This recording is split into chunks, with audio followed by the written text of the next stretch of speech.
Hi friends, welcome to our channel. నేను మీ వెంకీ. ఈరోజు కొంచెం డిఫరెంట్గా చేసిన బిర్యానీ, కార్జం బిర్యానీ చికెన్ అనమాట. దీనికి జనరల్గా మనం ఎలా బిర్యానీకి తాలింపు పెట్టుకుంటాం, ఉల్లిపాయ, పచ్చిమిరపకాయ, ఒక టమాటో, బిర్యానీ తాలింపులు ఉంటాయి కదా, అవి వేసుకొని కొంచెం పెరుగు కూడా వేసుకొని కలుపుకోవాలి.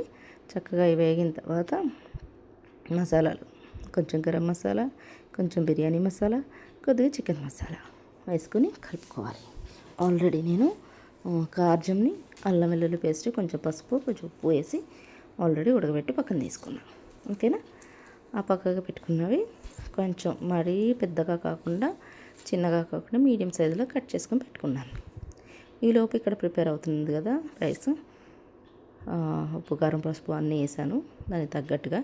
ఎందుకంటే ఇవి కూడా వేసిన తర్వాత కొంచెం వేయించుకోవాలి కాబట్టి ఆ ముక్కలకు పట్టిద్ది అనేసి కొద్దిగా వేసుకున్నాం. ఉప్పు, కారం చూసి వేసుకోవాలి. చూసారా? ముక్కలు వేసిన తర్వాత కొంచెం లైట్గా వాటర్ వేయాలి, కొంచెం వేయాలి. ఎందుకంటే ఈ మసాలాలన్నీ కూడా వాటికి పట్టాలి కాబట్టి, ఏవైతే పీసెస్ ఉన్నాయో వాటికి పట్టాలి కాబట్టి కొంచెం వాటర్ వేసుకున్నాను.